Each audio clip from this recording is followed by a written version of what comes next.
I see, shut I see. Yeah. Let go. Hey. Why? As the hot girl wanna say, I don't got time for the hate. I need more time in my day. I put the ice in my bay, yeah. You riding on me. I get my drip overseas. Hey, niggas are hating on me, yeah. How y'all doing, ladies and gentlemen? Peace and blessings upon all my Akis and all my sisters out there. Welcome to Split Decision. I'm your host, Aki. To my left, is Professor Nims, punter with the PhD in pugilism. Talk to him nice. Don't talk to him twice. So that being said, welcome to Split Decision. My praises go to Errol Spence. My man survived the car crash. You know, he should be blessed just for surviving the car accident, because people don't even live another day if they go through that. You know, he managed to get out of it without any major injuries from, bones and none of that. Now, he actually had lacerations, but at the end of the day, Errol Spence is here for a reason, not a short season. It's still strap season. It's still smoke season. But at the end of the day, Errol, this is a sign for him to know that he's here for a reason. So he should take his, boxing career more seriously outside of the boxing ring and training camp. Between training camp, not blow out of weight, and he here for a reason.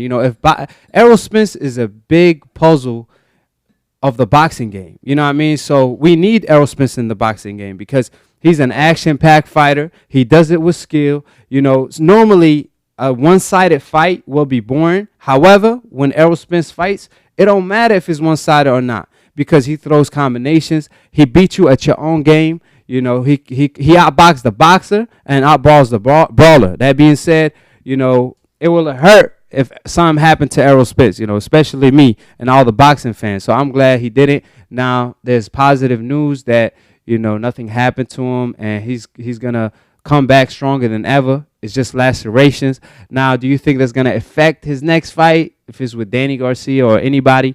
Or maybe Manny Pacquiao will jump to the opportunity now that he coming off a car accident.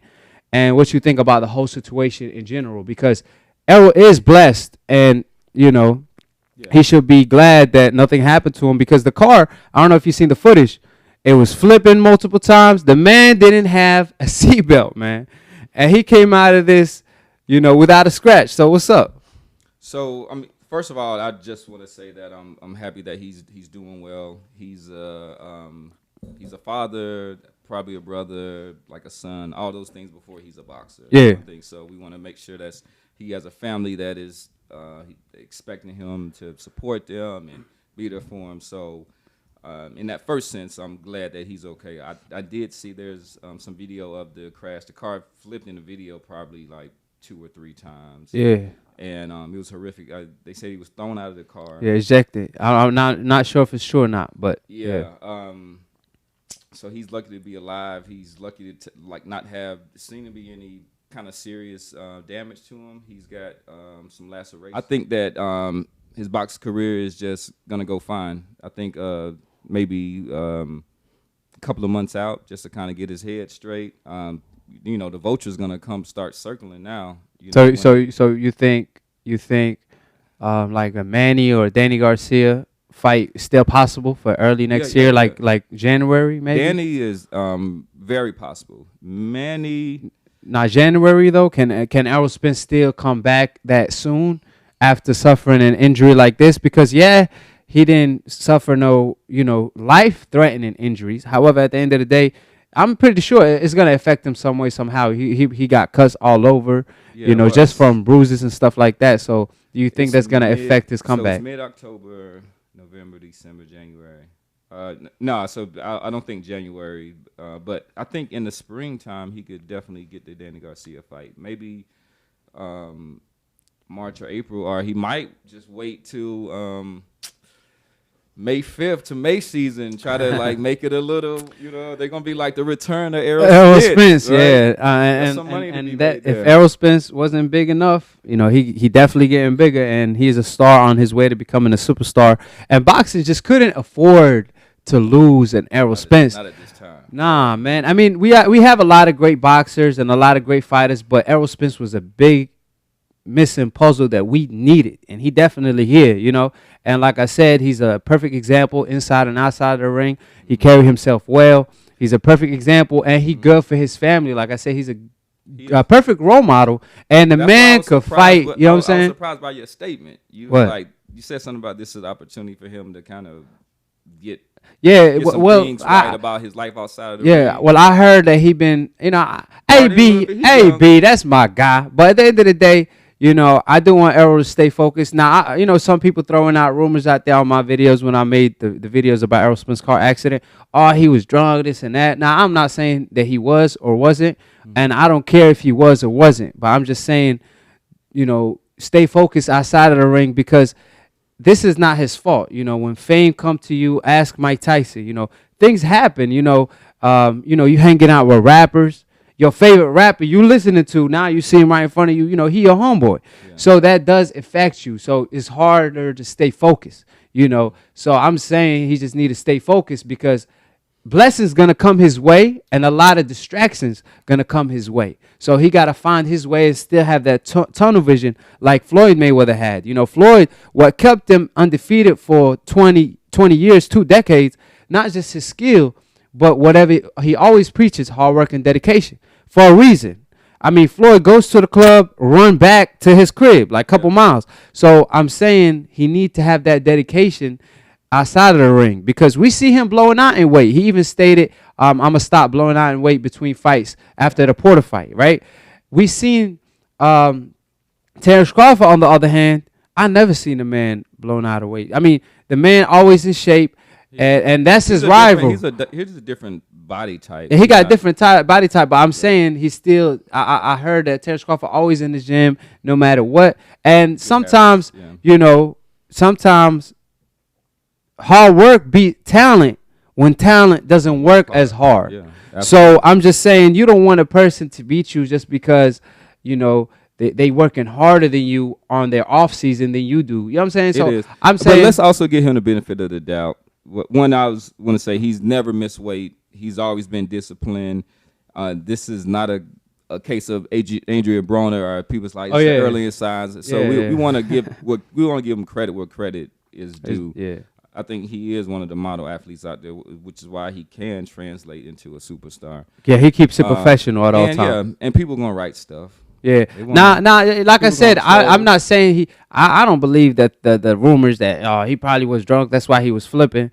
You know, Bomac was throwing shots at Errol Spence before the accident, was stating that. But I just think that he was driving a fast car and he just lost control. You know what I'm saying? He just probably bought a new Ferrari after, you know, beating Sean Porter, making all that money, all that noise in the boxing scene. And then he just, you know, lost control. You know, when you're not used to driving fast cars, you know, them cars, you could easily lose control. So I'm just saying we cannot afford to lose Errol Spence. So Errol, you know what I'm saying? You better hang in there. You know what I mean? Like I said, he's here for a reason, not a short season. Apparently, strap season, smoke season, all that is going to continue. You know what I mean? I'm not mad at that. So at the end of the day, Errol, you know, I want the best for the man, but he stated out of his own mouth, I'm going to stay in shape, or I'm not going to blow in weight between fights, because that's going to affect you, because you go in camp. I mean, you're talking about longevity, so about his longevity and stuff, and it's just not good for him. So I don't think anybody be mad about that. But I think people are kind of putting is evidence that's kind of together. Like we seen Errol Spence where he was clearly drunk and he's just so that's what and he was like a little kind of swole. He looked a little chunky then. So it's just that we know, but he's a young, you know, star that's in Dallas. He's having fun, a millionaire and stuff. So sometimes it's just you want to indulge a little bit. He works hard, but he does need to be mindful. To me, this is my always. If you are a millionaire and you are the kind of the center of all of this that's going on around you in that sense, then you shouldn't be like driving like 3 o'clock in the morning. Particularly if we don't know if you've been drinking. Particularly like if you have been drinking, it's just like you got all these people around you that you support. It's just like, well, they don't need to be a driver because we got to protect the man. You know what I'm saying? That's the main thing. So it's like.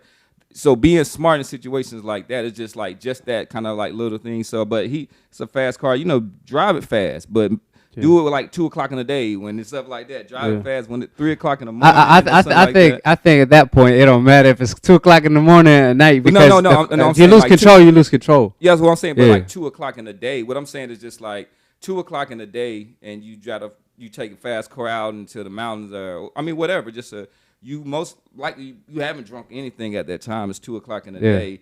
It's gonna be you're gonna see clear vision. Yeah. People are gonna be able to see you. So like all those elements make it less dangerous. When it's 3 o'clock in the morning, you might have had a drink or two, which there's nothing wrong. Then it's like it's dark, the vision. So it's like if you do that, but like be smart. And in those situations, even if you have indulged a little bit, then you got your mans in them. No. What I would say about that, what you stated earlier, one thing about Errol, he keep it professional. Every fight, he makes weight, and obviously, you go through a hard training camp, you're gonna need a chill after that. Party, whatever you got to do to clear your mind. I understand that. I don't even believe that he was any of the rumors that he probably was drunk or none of that. But at the end of the day, it's like what Andre Ward said.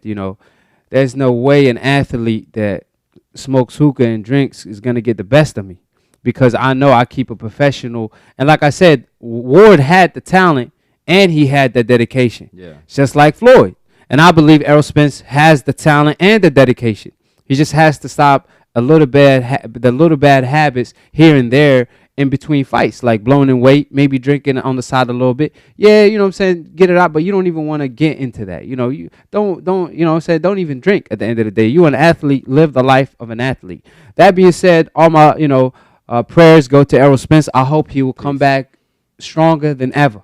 And I hope no lacerations go affect him in the future as far as cuts because we all know he fought Sean Porter. He came out of that fight clean, like he had no cut, none of that. You know what I'm saying? And everybody that fight Sean Porter normally come out with bruises, but because he knows where to position his head in the inside and stuff. But still, it shows that Errol Spence doesn't swallow as fast or get cuts as fast as other fighters. Mm-hmm. So I hope and I pray, inshallah, that it stays and maintains that way.